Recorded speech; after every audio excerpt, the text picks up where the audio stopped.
hitako ny teninao ka nohaniko, hitako ny teninao ka nohaniko.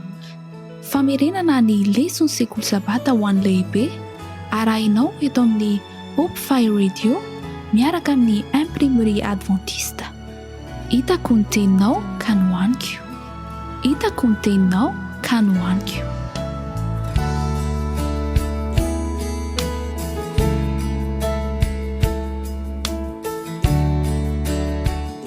Lesona fahaenina, telo volana voalohany amin'ny taona 2024.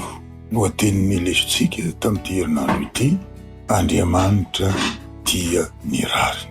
Dia faly manolotra ny fiarabana feno firarian-tsoa ho antsika mpiara-mianatra indray amin'ity sabata fiarahantsika mamerina ny leson'ny herinandro ity. Tolontsika n'Andriamanitra mandrakariva, Andriamanitra Ray sy ny zanaka ary ny fanahy masina, ny fisaorana feno sy fakasitrahana noho ny fitiavany, ny fahasoavany sy ny famindram-pony. Ka nahatratrarantsika indray izao vaninandro izao, miaraka aminareo eto androany, mamelabelatra sy mamitina ny lesontsika ny havanareo Benoît Rakotovao. Iara ivavaka isika.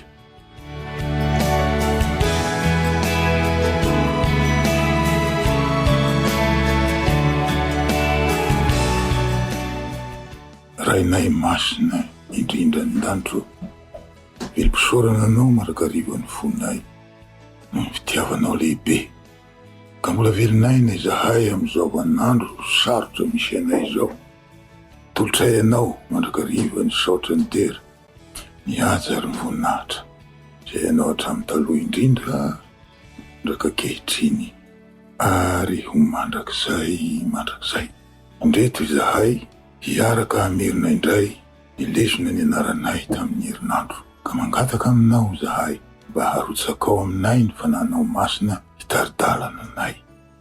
Avelao tokoa Tompo ny heloka amapahadisoanay sy ny fahotanay rehetra. Amin'ny anaran-tsoanao Kristy no ahazoanay maniry sy mangataka izany. Amen.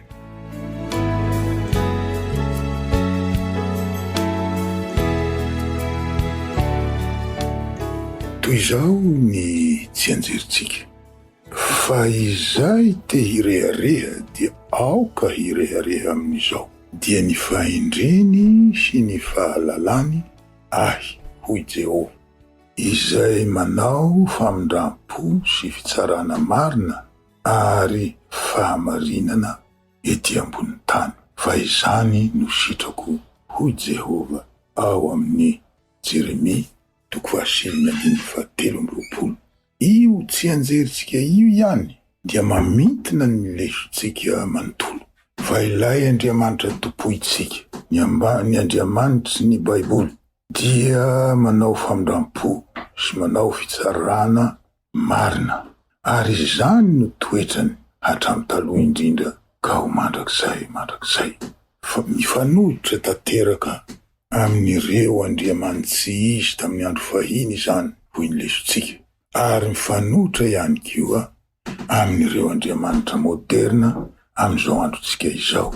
Meloy ny andriamanitra izay topoitsika, ny andriamanitsy izy izay nisy tamin'ny andro fahiny, izay feno fahamaizina sy fahasiana ka mitaky hatramin'ny fanaovana sorona ny ain'olombelona. Ary meloy Jehova andriamanitsika tahaka izany koa ireo andriamanitsy izy amin'izao androntsika moderna izao. Manohina azy fatratra ny faharatsiana sy ny fijaliana ary ny tsirariny sy ny fampahoriana. Zavatra izay melohy ny mandrakariva sy melohy ny tanteraka ireo. Ary izao no zava-dehibe indrindra, ho foanany tsy hisy intsony ireo rehetra ireo indray andro any.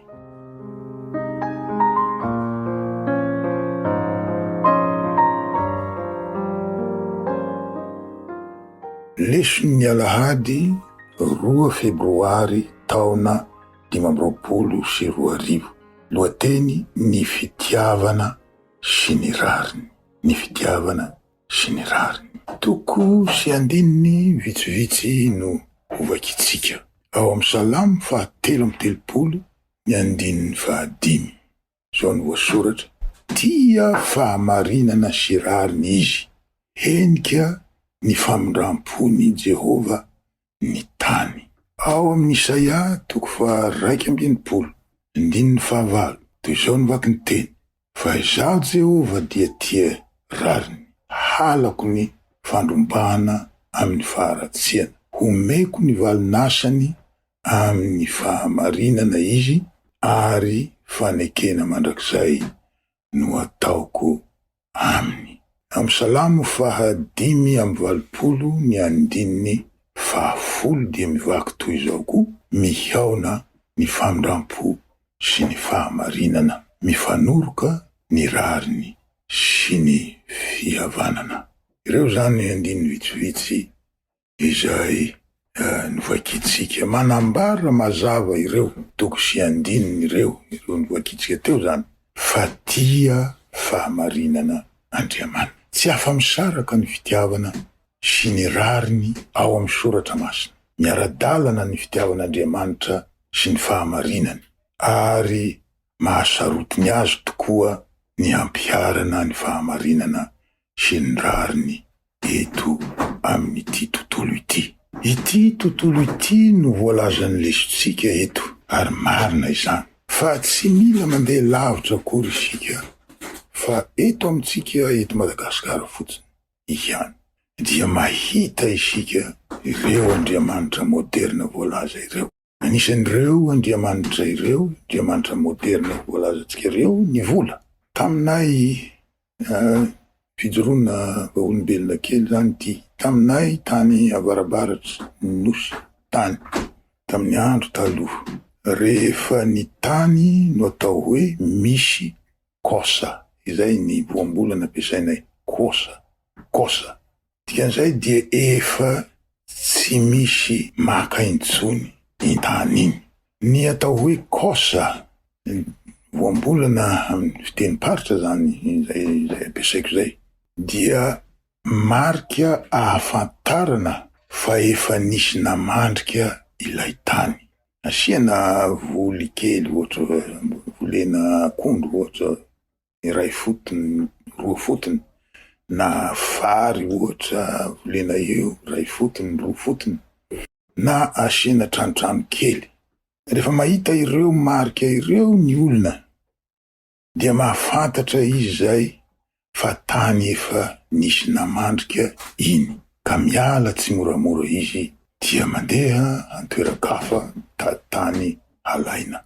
Fa amin'izao andro iainantsika izao, na efa misy borna ara-panjakana izao aza ny taninao, dia idirany sasany any. Ka raha olona manambola io miditra ny taninao io, veloma lava ny taninao. Ny vola no manjaka, ny vola no miteny, ny vola no Andriamanitra, voahosihosy ny fahamarinana rehetra. Antony mitombona tsara araka izany no ny ampangan'ny mpaminany mandrakariva ireo toe-javatra rehetra tsy ara-drariny, anisan'izany ny lalàna tsy marina, ny mizahana mandainga, ary ny tsy rariny sy ny fampahoriana ny mahantra sy ny mpitondra tena, ary ireo marefo.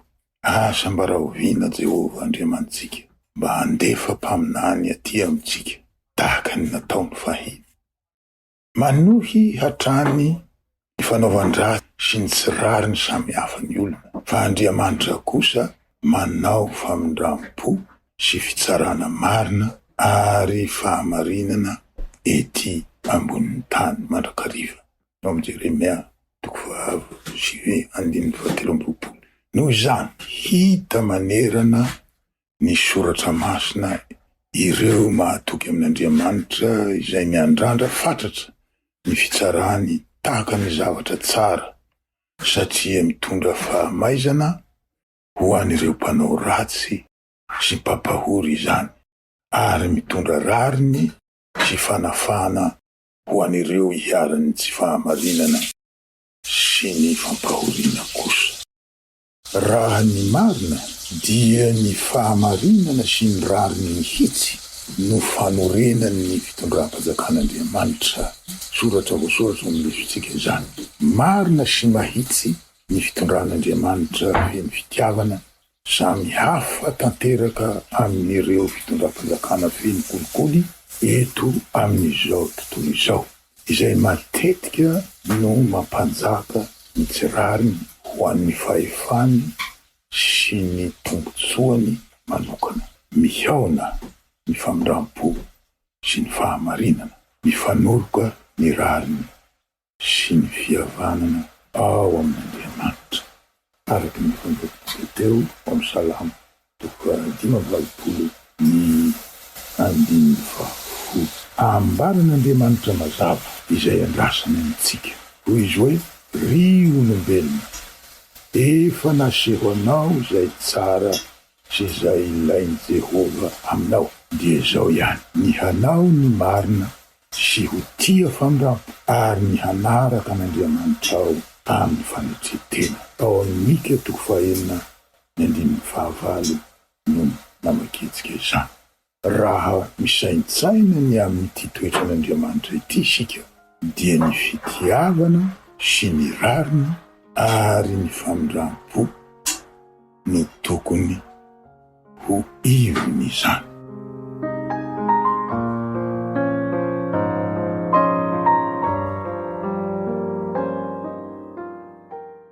Leson'ny alatsinainy 3 febroary taona 2020.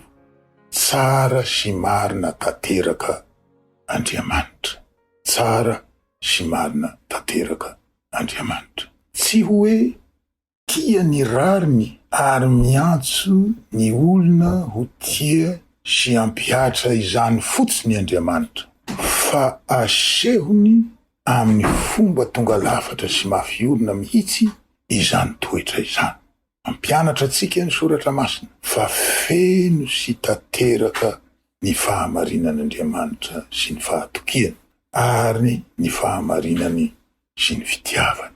Miasa araka ny fitiavana sy ny marina ary ny rariny mandrakariva izy, ary tsy mba manao ratsy na oviana na oviana. Izay rehetra mijery ny asa tanany dia mahita izany fahamarinany tonga lafatra izany. Deuteronomie 2:30 zao ny hitantsika ao. Ny amin'ny vato lampy tanteraka ny asany, fa ny lalàny rehetra dia amin'ny rariny avokoa. Andriamanitra mahatoky izy ka tsy misy ratsy ao aminy. Marina sy mahitsy izy. Misy mpanoratra roalahy frantsay antsoina hoe Michel Yves Balloret sy Olivier Bonacieux, izay nanoratra ny boky antsoina hoe amin'ny teny frantsay hoe Dieu, la science, l'épreuve. Nivoaka tamin'ny taona 2020. Anatin'io boky io miaiky ny mpanao siansa rehetra, na ny mino an'Andriamanitra izany, na ireo tsy tehino an'Andriamanitra, fa miaiky zany zareo amin'io boky io, ao anatin'io boky io, fa tsy azo ahilika intsony Andriamanitra. Rehefa nijerena zany, rehefa hita ny siansa, ny firindrany izao voahary rehetra izao, firindra izay tsy misy tomika, hatramin'ny zavatra bitika indrindra ka hatramin'ny zavatra ngeza indrindra. Misy andian-teny anankiray miverimberina ao anatin'io boky io, manao hoe réglage fin, izay adikako tsotsotra hoe rindra tsy misy tomika. Izay ilazan'izy ireo firindrany voahary rehetra, firindrana izay tsy ahitana zavatra diso na kely aza, firindrana tsy misy tomika ho izy tsika teo, izay hita eto amin'izao tontolo izao. Tsy mpamorona marina fotsiny anefa Andriamanitra, tsy eo amin'ny hoe fa ny zavaboahary ny fotsiny no ahitana ny fahamarinany lehibe izany, fa voatondro ao koa amin'ny baiboly zany ho mpitsara marina koa izy. Toko sy andininy vitsivitsy no vakitsika ao amin'ny Salamo 5:7 ka hatramin'ny 7 zany manao hoe kanefa Jehova mitoetra mandrakizay, efa nametraka ny sezany hitsarany izy, ary izy hitsara izao tontolo izao amin'ny fahamarinana, eny hitsara ny firenena amin'ny fahitsina izy. Ka dia Jehova no ho fiarovana avo ho an'ny mahatra, ho fiarovana avo amin'ny andro fahoriana izy. Andriamanitra irery no mpitsara marina, izy irery no mpitsara marina. Ny olombelona mpitsara rehetra eto ambony tany dia tsy misy marina na dia iray aza. Antony roa no mahatonga azy tsy ho marina. Antony roa no mahatonga azy tsy manana izany fahamarinana izany rehefa mitsara. Antony voalohany, ao ny mpitsara mitongilana, no ny antony maro mampitongilana azy, indrindra fa amin'ny andro ny kolokolo sy risoriso amin'izao andro izao. Ka ny vola ihany no miteny sy manjaka araka ny nolazaintsika teo, fa ny fahamarinana kosa dia hosihosena ary tsy arana, tsy ampiharina, fa izay manana vola no omena rariny. Zay no antony voalohany. Zavatra misy zany, tsy azontsika lavina zany fa misy eto amin'ny firenetsika izany. Tsy mandeha lavitra, fa eto amin'ny firenetsika ihany dia mahita izany. Antony faharoa, ny mpitsara izay atao hoe marina indrindra aza, izay mikatsaka marina ny fahamarinana, ny mpitsara manao toy izany dia tsy ahita na oviana izay tena marina. Satria nahoana? Satria tsy mahita izay tena ao amponin'ny olona izy. Noho izany, Andriamanitra irery ihany no marina. Marina izy amin'ny asan'ny tanany, marina izy amin'ny fitsarany, ary voalaza koa fa tsara izy. Marina zany izy sady tsara izy. Ao amin'ny Salamo 5:7, ny andininy 7 ka hatramin'ny 7. Vakitsika ihany na dia somary lavalava. Manisy soa izao tontolo izao Jehova, ary ny fiantrany dia eny amin'ny asany rehetra. Jehova ho mideranao ny asanao rehetra, ary ny olonao masina misaotranao. Milaza ny voninahitry ny fanjakanao izy, sady miresaka ny herinao, mba hampahafantarina ny zanak'olombelona ny herinao sy ny habeny ny voninahitry ny fanjakanao. Fanjakana mandrakizay ny fanjakanao, ary hihitatra amin'ny taranaka faramandimby ny fanapahanao. Jehova manohana izay rehetra efa ho lavo, sy hampitraka izay rehetra mitanondrika. Ny masony izao rehetra izao miandrandranao, ary hianao manome azy ny haniny amin'ny fotoanany. Manokatra ny tananao ianao, ka mahavoky soa ny zava-miainana rehetra. Marina Jehova amin'ny lalany rehetra, sady mamindra fo amin'ny asany rehetra. Toy izany ny vaky ny teny. Andriamanitra marina, Andriamanitra, ary Andriamanitra tsara koa izy.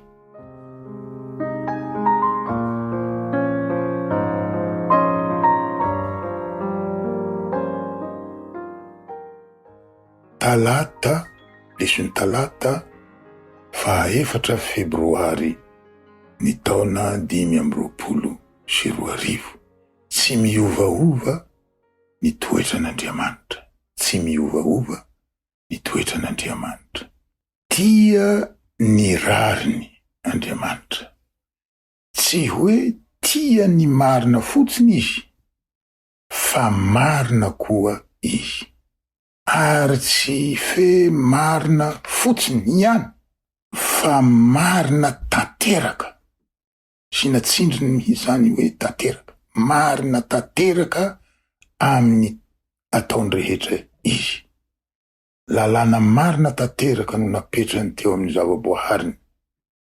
Marina tanteraka izy rehefa mitsara. Izy no hany fanantenantsika izay hiarany tsirariny rehetra eo amin'ny fitsarana farany. Eto amin'ny lesony talata ity dia voalaza koa fa manana toetra amboniny zany koa izy, toetra tsara amboniny zay voalaza rehetra izay. Tsy miovaova izy, tsy miovaova izy. Voasoratra ao amin'ny Malaky 3:9 manao hoe: fa izaho Jehova dia tsy miova. Zay novaky ny teny. Ary ao amin'ny Jakoba 1:7 dia ahitana an'izao soratra izao koa: ny fanomezan-tsoa rehetra sy ny fanomezana tanteraka rehetra dia avy any ambony, ka midina avy amin'ny rain'ny fanazavana, izay tsy misy fiovavana na aloka avy amin'ny fiodinana. Zay zany novaky ny teny. Oka hazava tsara nefa amitsika fa ilay tsy fiovana voalaza eto dia ny tsy fiovana ara-moraly. Andriamanitra fitiavana izy, Andriamanitra marina izy, Andriamanitra mamindra fo izy. Efa voatanisantsika teo ny hatsaran-toetrany rehetra. Tsy miova ny toetran'Andriamanitra, ary tsy miova ny fitsipiny. Nefa Andriamanitra dia Andriamanitra mifandray amin'ny voahariny. Andriamanitra mifandray amin'ny voahariny izy. Araka ny fizotrany izany fifandraisana eo aminy sy ny voahariny izany, dia mety miova ny asany, mety miova ny fietsepony. Fa amin'izany rehetra izany anefa tsy mahazo mandany tenany Andriamanitra. Tsy mba mandainga izy ary manatanteraka izay nampanantenainy rehetra. Hoy ny lesontsika hoe: mahazo matoky isika fa ilay Andriamanitra ny Baiboly ihany no ilay Andriamanitra ao amin'ny Kristy, izay nanaiky hanolotra ny tenany ho atsika teo amin'ny hazo fijaliana. Andriamanitra azo itokiana tanteraka izy, ary mahazo matoky sy manantena ny ho avy isika, satria hoy ny Hebreo 13:5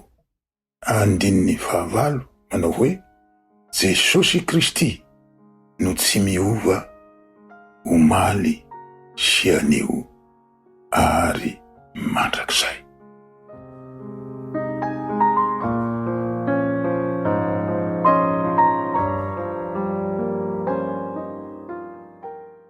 Lesony alarobia 5 febroary ny taona 2020. Andriamanitra manenina. Andriamanitra manenina. Misy baraingo na tsoitsika eo amin'ny teny baiko hoe point d'interrogation mamarana ny lohateny eto. Fanontaniana zany io lohateny io hoe Andriamanitra ve manenina? Zay zany le fanontaniana. Hoy ny lesontsika hoe manomboka amin'ny fanontaniana koa izy: mety manenina ve Andriamanitra? Raha eny, inona no hevitry izany? Efa hitatsika fa tsy miovaova ny toetran'Andriamanitra. Misy andalatsoratra masina sasany anefa milaza fa manenina Andriamanitra. Raha ny olombelona aloha no resana, ny fanenenana dia mifono fanekena ny ratsy natao. Ahoana ary no mahatonga ny toko sy andininy sasany ao amin'ny Baiboly hilaza fa manenina Andriamanitra? Mametraka an'io fanontaniana io ny lesona, satria toa mifanipaka be ihany ny toko sy andininy sasatsasany. Raha jerena ity ivelany zany dia ohatra ny fanipaka izay hita ao amin'ny Baiboly. Misy toko sy andininy milaza hoe mety manenina izy. Misy toko sy andininy milaza an'izany. Ohatra zao ao amin'ny Exodosy 2:13 ny andininy 4:12 dia milaza toy izao hoe ary Jehova dia nanenina ny amin'ny loza izay nokasainy hamelezana ny olony. Zay ny vaky ny soratra. Ao amin'ny Jeremia 9:12 ny andininy 4 hatramin'ny andininy 10 dia manazavazava ny heviny mikasika izany fanenenana izany. Lazain'Andriamanitra amin'io andininy io zany azavainy zany le heviny am'izany hoe manenina zany mba hahazoantsika an-tsaina hoe tahatahaky ny ahoana mo izany fanenenana lazain'Andriamanitra ao amin'ny teniny zany. Sasala amin'ny ahoana no fipetraky zany. Dia toy izao ny vaky ny teny izay nentin'Andriamanitra nanazava ny heviny hatramin'ny andininy 4 sy ny manaraka. Ary raha simba ny vilany ataony araka izay mazana miseho amin'ny tanimanga eny an-tanan'ny mpanefy, dia ataony vilany hafa indray araka izay tian'ny mpanefy tanimanga hanaovana azy. Dia tonga tamiko ny teny Jehova hoe motsy mahazo manao aminareo toy ny ataon'ny mpanefy tanimanga ity va ry taranak'Israely io? Hoy Jehova, indro toy ny tanimanga eo an-tanan'ny mpanefy azy, dia toy izany ianareo eo an-tanako, ry taranak'Israely. Vetivety aho dia milaza firenena sy fanjakana hongotako sy azerako ary ho ravako. Nefa raha miala amin'ny ratsy izany firenena izany, dia hanenena kosa ny loza izay nokasaiko hamelezako azy.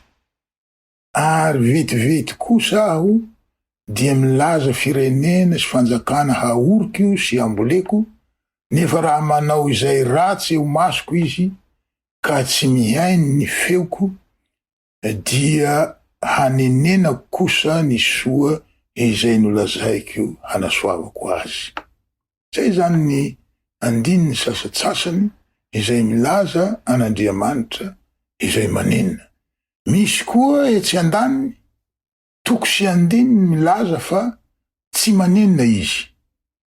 Ohatra ao Nomery 7:20 mivaky toy izao hoe Andriamanitra tsy mba olona ka handainga na zanak'olombelona ka hanenina.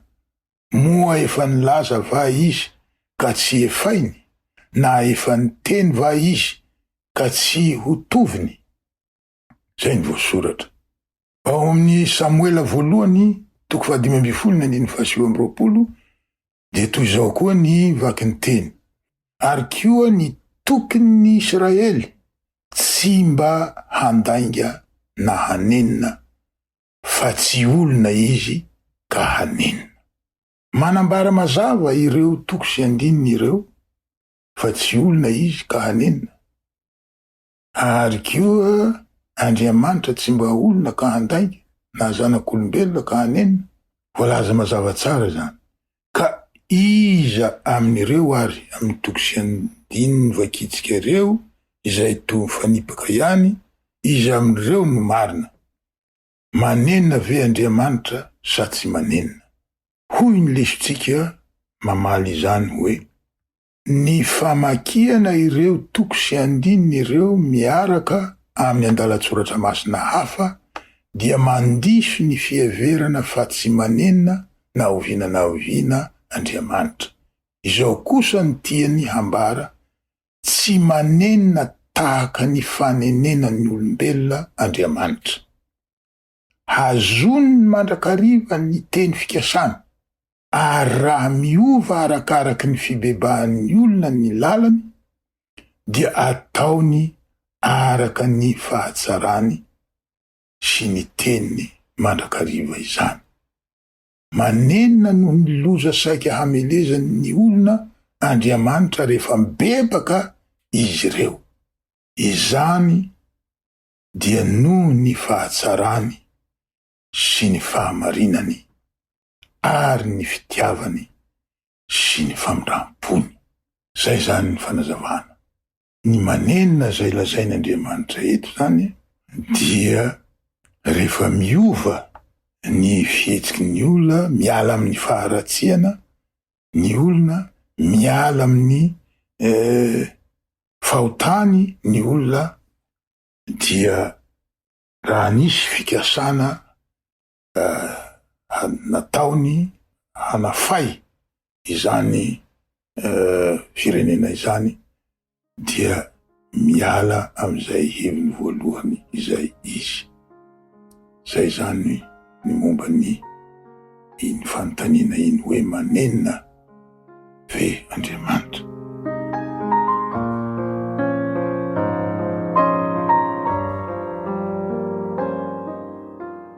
Tonga amin'ny leson'ny alakamisy 9 janoary taona 2020 isika. Fikiro ny fitiavana sy ny rariny. Fikiro ny fitiavana sy ny rariny. Misy fiteny any aminay anavarabaratry ny nosy manao hoe aza miala amin'ny mahazatra. Raha azavaina tsotsotra ny dikany amin'ny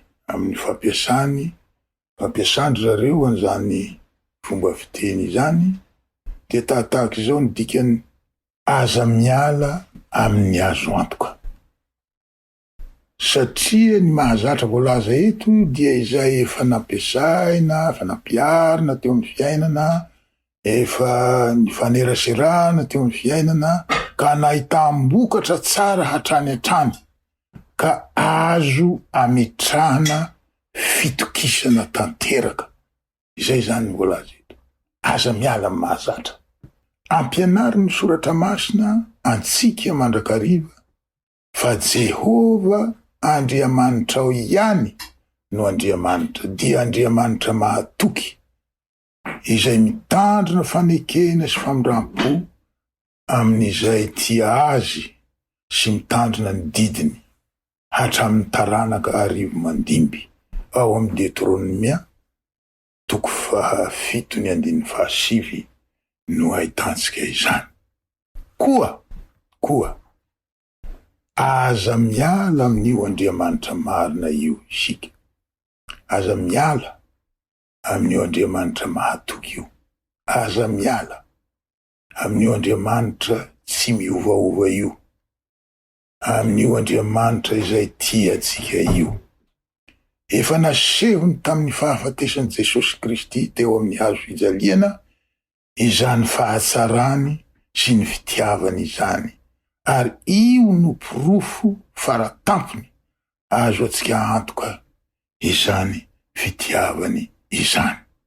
Aza mivily akavy, aza mivily akavanana, fa mifikira aminy hatramin'ny farany. Ny fomba tsara indrindra fifikirana aminy, amin'io Andriamanitra tsara io, dia ny manao ny ataony koa. Izany hoe ny mandala ny marina, mitia sy manaja ny olona rehetra tahaka azy kio. Izao no voasoratra ao amin'ny Matio 5:7-7, somary lavalava ihany nefa vakitsika amin'ny anaran'ny Tompo. Efa renareo fa voalaza hoe tiava ny namanao ary mankahala ny fahavalonao. Fa izaho kosa milaza aminareo hoe tiava ny fahavalonareo ary mivavaha ho an'izay manenjika ianareo, mba ho tonga zanaky ny rainareo izay any an-danitra ianareo, fa izy mampiposaka ny masoandrony amin'ny ratsy fanahy sy ny tsara fanahy, ary mampilatsaka ny ranonorana amin'ny marina sy ny tsy marina.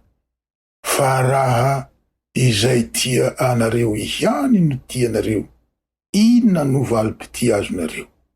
Moa va na dia ny mpamorietra aza tsy mba manao izany koa va? Ary raha ny rahalanareo ihany no arabainareo, inona no ataonareo mihoatra noho ny sasany? Moa na ny jentilisa aza tsy mba manao toy izany ihany koa amin'izany aoka ho tanteraka ianareo toy ny fahatanterahany rainareo izay any an-danitra.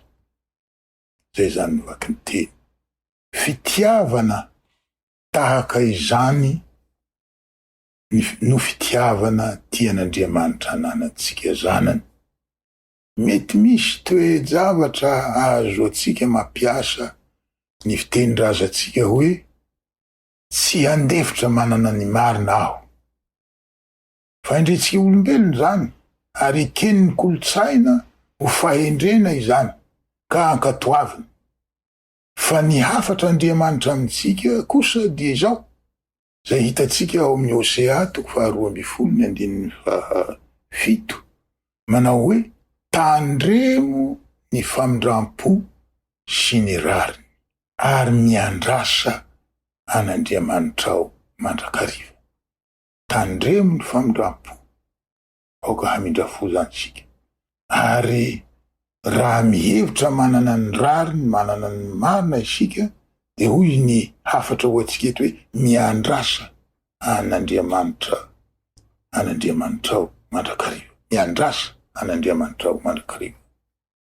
Ao amin'ny Deutéronomie 2:13 dia ahitantsika ny vakiteny manao hoe ahy ny famaliana sy ny fampanodiavana. Andriamanitra ny teny eto, ahy ny famaliana sy ny fampanodiavana.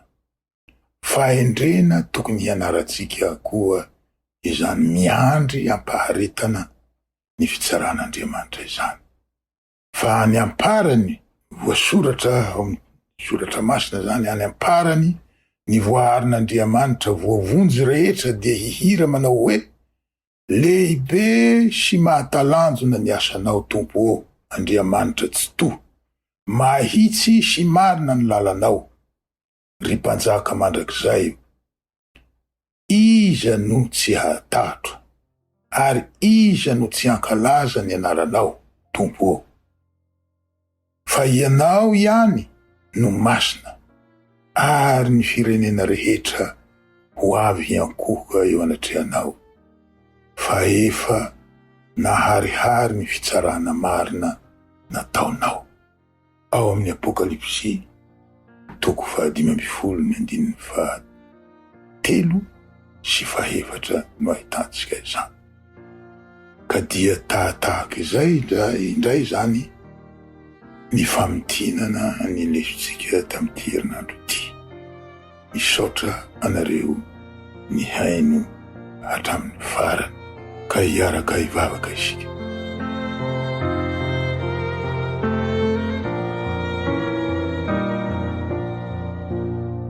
Rainay tsara indrindra ny an-danitro, misaotra anao zahay noho ny fitiavanao lehibe, noho ny fahamarinanao sy ny fahamasinanao. Andriamanitra tia ny rariny ianao, Andriamanitra tia ny fahamarinana ianao, ary Andriamanitra marina tanteraka. Tianao koa izahay vahoakanao hanana izany toetra masina izany. Ianao reriany no manao ny fitsarana marina eto an-tany. Ampio zahay tompo ahay hiankina aminao amin'ny adinay rehetra ty an-tany. Ampio zahay hahay hiandry sy hahandry ny fitsarana ho avy zay ampiatra zay ampiharinao amin'ity tany ity. Ka izahay rehetra izay iharany anjadiany ny tsy fahamarinana sy ny etraketraka maro rehetra dia mba hahay anie hiandry ny fitsaranao ho avy zany ampaharetana ary ampahatokiana. Misaotra Tompo, angatahana izany vavaka izany amin'ny anaratsoanao Kristy. Amen.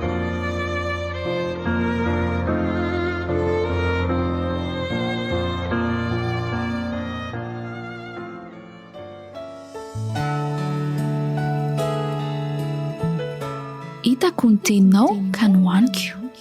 Hitako ny teninao ka nohaniko.